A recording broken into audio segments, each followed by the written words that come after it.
दोस्तों आज का वीडियो में इसमें बताने वाले हैं कि मोबाइल फ़ोन का डिस्प्ले फोल्डर को कैसे कटिंग करेंगे उसके बारे में बात करेंगे।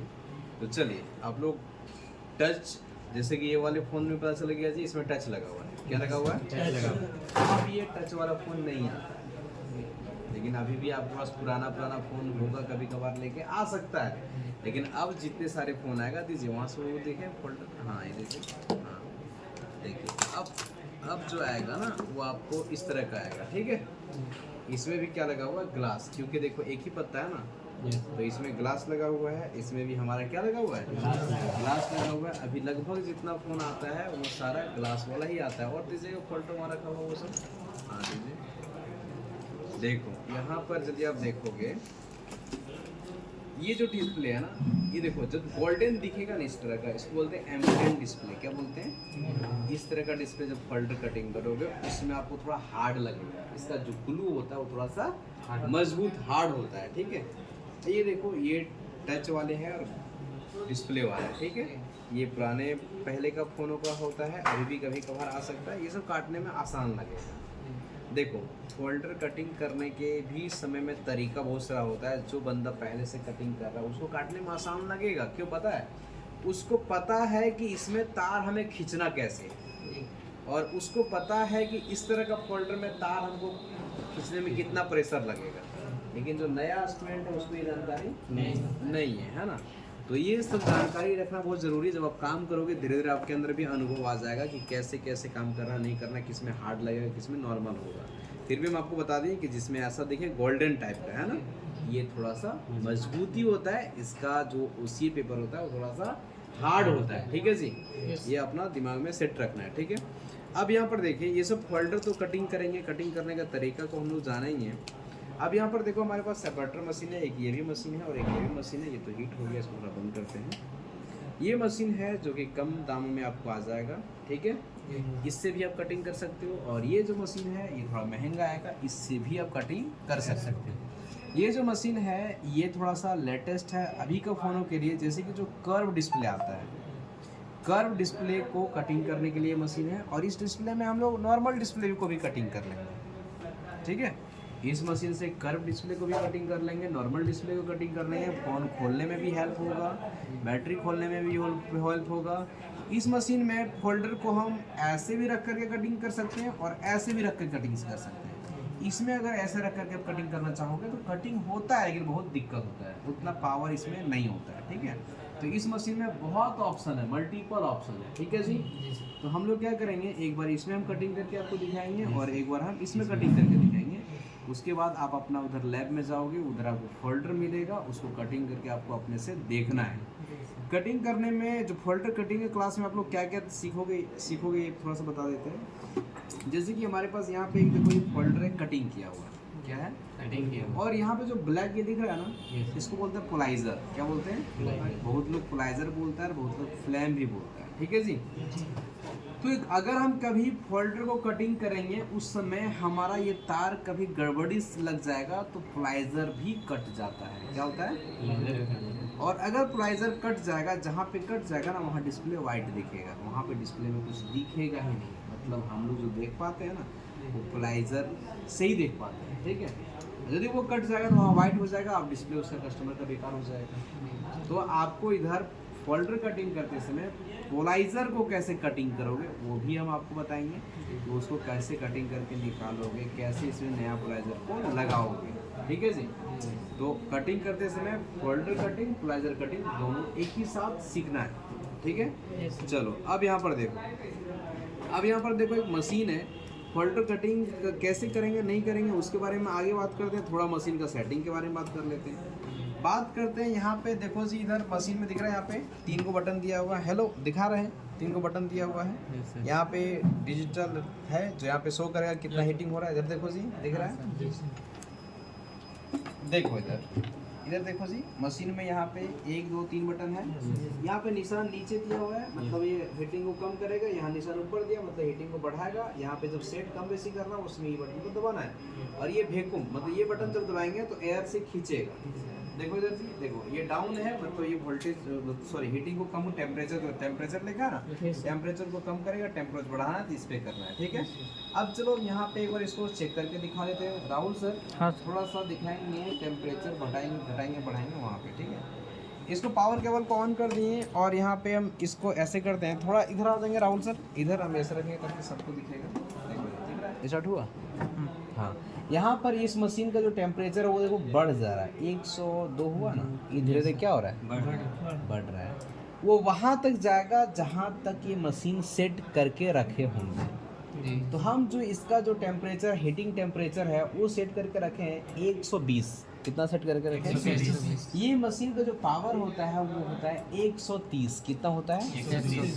मशीन अलग अलग मशीन का टेम्परेचर सेट करने में अलग अलग चीज़ें, जैसे कि आप एम ट्रायंगल कंपनी का मशीन लोगे तो उसमें लास्ट 120 रहता है। कितना रहता है? 120। हम इसको 120 में क्यों सेट करके रखे हैं? क्योंकि 120 में लगभग फोल्डर हीट हो जाता है, कटिंग हो जाता है। दूसरी चीज़, यदि 120 सेट किए और ये फोल्डर को यहाँ पे रख दिए और हम भूल गए, कोई कस्टमर आ गया उससे बात करने लगे, तो ये एक्स्ट्रा हीट हो जाएगा ना, तो हमारा डिस्प्ले का कलर चेंज हो जाएगा। क्या हो जाएगा? चेंज हो जाएगा, फिक्का जैसा दिखने लगेगा, ठीक है। तो अगर हम 120 पे रखते हैं ना तो ये ऑटोमेटिक 120 होने के बाद कट हो जाता है, मतलब और ज़्यादा हीट नहीं होता है, जिससे क्या होता है कि हमारा फोल्डर खराब होने से बच जाता है। समझे क्या नहीं? तो हीटिंग टेम्परेचर जो है वो खूब ज़्यादा रखना नहीं है। देखो यहाँ पे 117 हो गया और 120 में जाकर के ये सीधा रुक जाएगा, यहाँ पे 117 में ही सेट होगा तो यहीं पे रुक गया। इसका टेम्परेचर 130 होता है। कितना होता है? घटाना बढ़ाना है कैसे वो देखो, ये सेट लिखा हुआ है ना, इस बटन को एक बार दबाएंगे, दबा दिए, ब्लिंक कर रहा है, घटाना है, घट रहा है, जाम सेट करके रखेंगे, वहाँ से बढ़ेगा। यदि हम इसको यहाँ पे आएंगे और यहाँ पर जाकर के 199 में सेट कर देंगे तो अब ये टेम्परेचर धीरे धीरे घटेगा। क्या होगा? घट करके एक जगह जा करके स्थिर हो जाए, मतलब ये जो हीट हो चुका है, अब हीट हो गया तो ठंडा होने में समय लगेगा, वैसे वैसे ही ये घटेगा। अगर हमको टेम्परेचर बढ़ाना है, 120 से अधिक करना है, तो देखो मैं 98 किए, अब देखो इसको क्या करने लगे, हम बढ़ाने लगे, तो हम इसको कहाँ तक ले जा सकते हैं? 130 तक ले जा सकते हैं, उससे अधिक नहीं जाएगा। देखो यहाँ से गए और 100, अब बढ़ रहा है, मतलब इसका पावर लास्ट 130 है। लेकिन आप जब खरीदोगे तो 120, 115, 110 इतना ही रखोगे, ठीक है। तो हम इतना आया और यहाँ पे सेट कर दिए और अब ये स्टोर हो गया। क्या हो गया? अब धीरे धीरे कम होगा तो ऑटोमेटिक वो घट जाएगा, ठीक है जी। क्योंकि हम बढ़ा के दिए थे ना तो वो बढ़ने लगा, ठीक है। तो ऑटोमेटिक क्या होगा, 120 में आकर के रुका था, अभी हम सेट किए 117, तो 117 में जाकर के ये बढ़ क्यों रहा है? हम 130 किए थे ना, तो इसीलिए उसको पता चल गया था कि हमें बढ़ाना है हीट, इसलिए वो बढ़ाना शुरू कर दिया। धीरे धीरे टेम्परेचर वो घटेगा, ठीक है। तो ये क्या हुआ, मशीन को सेट करने का तरीका है। अब यहाँ पे एक बटन ये दिया हुआ है, ये बटन जिस दबाएंगे कंप्रेसर इसका ऑन हो गया। क्या हो गया? मतलब वैक्यूम ये खींचने लगता है। देखो कैसे खींचता है, ये जो अब ये दिख रहा है, दो छेदा दिख रहा है, यहाँ पर देखो छेदा छेदा दिख रहा है। ये पत्ता बहुत तरह का आता है, जैसे कि हमारा इस मशीन में देखो ऐसा है, दिख रहा है।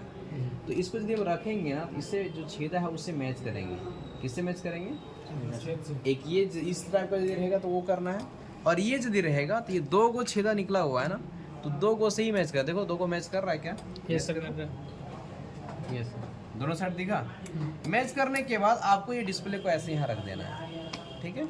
रखने के बाद डिस्प्ले को एकदम अच्छे से सेंटर में करके रखोगे, ऐसे रखने के बाद इसको ऑन करोगे, ये खींच लिया। अब ये डिस्प्ले हिलेगा ही नहीं, कटिंग करेंगे तो डिस्प्ले हिलेगा ही नहीं तो डिस्प्ले इधर उधर होगा, फिर हमको कटिंग करने में दिक्कत होगा, कटिंग होगा ही नहीं। समझे कि नहीं समझे? इस मशीन का हम पूरा प्रोसेस हम आपको समझाएं, ठीक है। अब थोड़ा सा चलिए इधर आ जाइए, इधर समझाते हैं, रोकिएगा बेटे। पीछे है पावर केबल, पावर केबल लगा, यहाँ स्विच है, स्विच को दबाना है, मशीन चालू हो गया। यहाँ पे देखो लाइट आ जाएगा, लाइट आ गया, मतलब ये चालू स्टार्ट हो गया। थोड़ा इसको उसको पीछे साइड में कर दो ताकि सभी को दिखना चाहिए। देखो यार, दिख रहा है जी? अब यहाँ पर आपको जो दिख रहा है, ये सारे को टेम्परेचर को दिया हुआ है, इतना देर के बाद वो हीट होना बंद हो जाएगा। जी सर। यदि चढ़ा के भूल गए तो मशीन बंद नहीं होगा, लेकिन ये मशीन सीधा क्या हो जाएगा, हीट नहीं होने लगेगा, ठीक है। दूसरी चीज़ आपको यहाँ पे ध्यान देना है कि ये मशीन के बारे में थोड़ा सा समझ लीजिए। ये जो दिया हुआ इससे क्या होता है, इसको ऐसे कर दिए तो इसको हम ऐसे ऐसे मूव कर सकते हैं, जैसे मूव करना हो वैसे भी इससे और जहाँ पे लॉक करना वहाँ लॉक कर दो। एक चीज़ हो गया। दूसरी चीज़ आपको यहाँ पे ये ध्यान देना, इससे आप इसको मूव कर सकते हो। ये 360 डिग्री जिधर मूव करना उधर आप मूव कर सकते हो। तो तीसरा क्या है, ये जो ऑप्शन दिया हुआ ये खोल भी सकते हो, इसको लगा भी सकते हो। ये क्या है, यदि अब कोई मदरबोर्ड फ़ोन है पूरा हड्डी ही है, एज वाला डिस्प्ले, उसको कटिंग करना पकड़ना पड़ता है दोनों तरफ से, तो इसे हम लोग पकड़ाते हैं। इसको लगाते कैसे, यहाँ पे लेकर के जाओ इसको। इसमें फोल्डर कटिंग का प्रोसेस को हम लोग जानते हैं और इसमें फोल्डर कटिंग करके देखते हैं और आपको दिखाने का प्रयास करते हैं कि कैसे कैसे हम लोग फोल्डर को कटिंग करेंगे। देखो ये वाला जो फोल्डर है ये टूटा हुआ दिख रहा है इधर, टूटा हुआ है। तो फोल्डर को हम कटिंग करने के लिए सबसे पहले फोल्डर को क्या करेंगे, हीट करेंगे। ठीक है, हाँ स्टार्ट करो जी सर। जितना गर्म हुआ इतना ही होना चाहिए, इससे अधिक नहीं होना। हेलो बच गए आपसे। अब खूब दबाना नहीं है, नहीं तो डिस्प्ले टूट जाएगा। क्या होगा, टूट जाएगा। हाँ ये सब में ध्यान देना है। ठीक है, ये धीरे धीरे उठने लगता है। वो देखो क्यों उठता है हम बताते हैं। जब हम डिस्प्ले को गर्म करते हैं ना सर, गर्म करते हैं ना, तो वो उस तरह से उठता है और वो उठेगा डुप्लीकेट डिस्प्ले। कौन, डुप्लीकेट। जो ओरिजिनल रहेगा वो ऐसा नहीं उठेगा, ध्यान रखना। ठीक है, तो इसको क्या करेंगे, हम यहाँ पे सेट कर लेते हैं इस प्रकार का।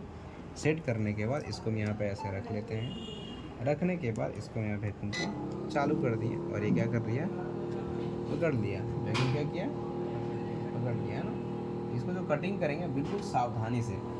अब देखो ये मेरा वायर है, क्या है, और ये जो वायर है बाबू, इसका मोटाई कितना है तो थोड़ा सा हम आपको बता देंगे। इसका जो मोटाई है यहाँ पे लिखा हुआ है 0.08 mm। देखो यहाँ लिखा हुआ है, ये अलग अलग mm का आता है। 0.06 mm, 4 mm, 3 mm, ऐसे अलग अलग mm। जितना घटाते जाओगे उतना पतला ये होता जाएगा। ठीक है, तो चलो अब इसको हम क्या करेंगे, कटिंग करेंगे। ये वायर को कैसे पकड़ना है, ये वायर को कैसे पकड़ना है, देखो इसको यहाँ पे ऐसे करना है, हेलो ऐसे लपेटना है, वहाँ पे कटिंग करना शुरू करते हैं। एक गंदगी है ना, वो फंसाएगा, इसलिए उसको साफ कर लिए। दिख रहा है। अब इसको पहले चेक करेंगे कि भाई जो हम कटिंग कर रहे हैं वो सही हो रहा है कि गलत हो रहा है। क्या करेंगे, चेक करेंगे कि कैसा वो कटिंग हो रहा है। ठीक है, जब कटिंग करोगे और वाइट दिखेगा, कैसा दिखेगा, वाइट, तो वो ठीक कटिंग हो रहा है। और यदि हल्का ब्लैक दिखेगा तो समझो फ्लैम कटिंग हो रहा है। फ्लैम मतलब गड़बड़ कटिंग कर रहे हो। तो वाइट दिखा तो हमारा जो कटिंग हो रहा है वो क्या हो रहा है, सही हो रहा है, सही कटिंग हो रहा है। ठीक है जी। अब हम इसको यहाँ पे रखते हैं, फिर से रखने के बाद फिर से वैक्यूम को ऑन करते हैं। पकड़ दिया, पकड़ने के बाद फिर से हम इसको आराम से, आप लोग हाथ में नहीं लपेटना, आप लोग पेन वैन किसी चीज़ में लपेट लेना, क्योंकि हमारा आदत है ना, तो हमें कोई दिक्कत नहीं होगा। और आपका आदत नहीं है, लगेगा हाथ ही कट रहा है, क्या लगेगा, हाँ देखो इस तरीके से वायर को लगाना है और हल्का हल्का हल्का आराम से ऐसे देखना है। दिख रहा है जी सर। इसको एकदम हल्के हल्के हाथों से ऐसे खींचना है। ठीक है, आप लोग क्या करोगे, इधर ऐसे लूज कर दो। देखो लूज खींच, देखो तार कैसे मुड़ रहा है, और फिर खींचेंगे तो गांठ बनेगा, गांठ बन के जैसे खींचेंगे टूट जाएगा। ठीक है, तो इसको कभी मुड़ने ही नहीं देना। ठीक है, तो आराम आराम तरीके से, आराम आराम तरीके, ऐसे और ऐसे और ऐसे, एकदम हल्के हाथों से। आपसे गड़बड़ी होगा, कभी इधर खींचोगे इधरों खींच दोगे, ये नया नया में होता है। ठीक है, तो वो धीरे धीरे उसको सुधार करना है। ठीक है, ऐसे ऐसे करके खींचते हुए जाना है, ऐसे करके खींचते हुए जाना है, ऐसे ऐसे। ठीक है, और लास्ट में देखो एक तरफ और फिर इधर जाएंगे एक तरफ, और इसको एकदम ऐसे करके ऐसे निकाल दिए। ठीक है, ये मेरा कटिंग हो चुका है। क्या हो गया, अब फिर यहाँ पे लेके जाएंगे और यहाँ पे लेके जाएंगे और इसको आराम से फिर से ऐसे लेंगे, क्योंकि कटिंग करते करते फिर कभी चिपक सकता है हल्का हल्का। ठीक है, तो उसमें दिक्कत हो जाएगा। तो फिर से यहाँ से लेकर के जाएंगे, ऐसे हल्का हल्का चलाएंगे। यदि कहीं चिपका हुआ रहेगा तो क्या करेगा, निकल जाएगा, और इसको हम ऐसे करके निकाल देंगे। और इसको इस प्रकार से हम क्या कर दिए, फोल्डर को कटिंग कर दिए।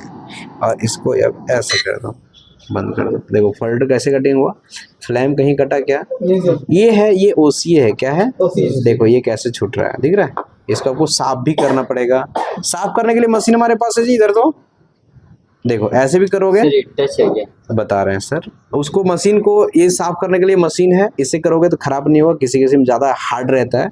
मशीन को यहाँ पे ये बटन दबा के चालू करोगे तो देखो यहाँ पे देखो 29% मेरा बैटरी चार्ज है। मशीन को ये बटन यहाँ स्विच है दबाओगे, घूम रहा है। इसका स्पीड को बढ़ाने के लिए ये बटन को दबा के प्लस बटन को दबा के रखना है। अब ये स्पीड बढ़ रहा है, बढ़ रहा है, बढ़ रहा है ना। उसको काटो ना, फोन को काटो।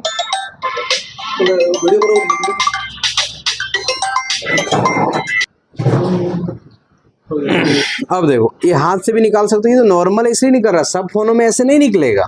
तो उसमें इसको चालू करोगे और देखो ऐसे भाई, ऐसे देख रहा है कितना हल्के हाथ से निकल जा रहा है। अब यहाँ लगेगा इसको साफ करना, क्या करना है, इसको यहाँ रहने नहीं देना है। फिर से यहाँ पे ऐसे घुमाओ और देखो पकड़ोगे जब भी डिस्प्ले तो ऐसे पकड़ोगे, ऐसे नहीं तो डिस्प्ले क्या होगा, टूट जाएगा। डिस्प्ले पे लोड चारों तरफ एक समान देना है। देखो अब इसको कैसे निकालते हैं, देखो ये रहा आपको फोल्डर कटिंग करने का तरीका और OCA को साफ करने का तरीका। हाँ आप क्या बोल रहे थे जी? टचिंग का काम करता है। ये ग्लास है, क्या है, अभी ये फोन इस फोल्डर को जब फोल्डर मदरबोर्ड में लगाएंगे ना और चालू करेंगे तो ऐसे ऐसे चलेगा, क्योंकि भाई ये ग्लास है, टच ये नहीं है। टच और डिस्प्ले दोनों इसमें इनबिल्ट है, एक साथ लगा हुआ है। अगर हम इसी फोन को कटिंग करते ना तब नहीं काम करता, क्योंकि इसका टच का पत्ता दिख रहा है, ये तो कट के निकल जाता ना। तो और ये जो ग्लास है ये आपको कम दाम में मिलता है, मतलब 50-60 रुपए में आपको मार्केट में।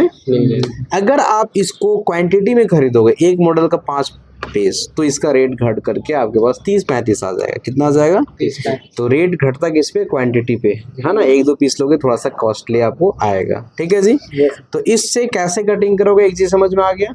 चलो हाँ बोलिए सवाल। जैसे कि मान लीजिए यही फोन मान लीजिए टूट गया, पूरा समझे, गिर गया और मतलब चल रहा है, सब चीज काम कर रहा है, तो इसमें कॉम्बो नहीं बदलना है, इसको कट हाँ ये कॉम्बो नहीं बदलना है। देखो ये टूटा है, इसको कटिंग करके अलग कर दिए, ये सुरक्षित है, ये नया खरीदेंगे और इस पे फिर लगा देंगे। अब कैसे लगाएंगे उसके लिए OCA मशीन का क्लास देंगे, उसमें हम आपको बताएंगे लगाने का तरीका। ये हम क्या बताएं, कटिंग करने का तरीका, है ना, कि कैसे कटिंग करके आप अलग करोगे, ठीक है जी। चलो अब यहाँ पर देखते हैं, थोड़ा सा हम लोग एक चीज ये करते हैं, बंद कर दो राहुल सर, ये कटिंग होगी।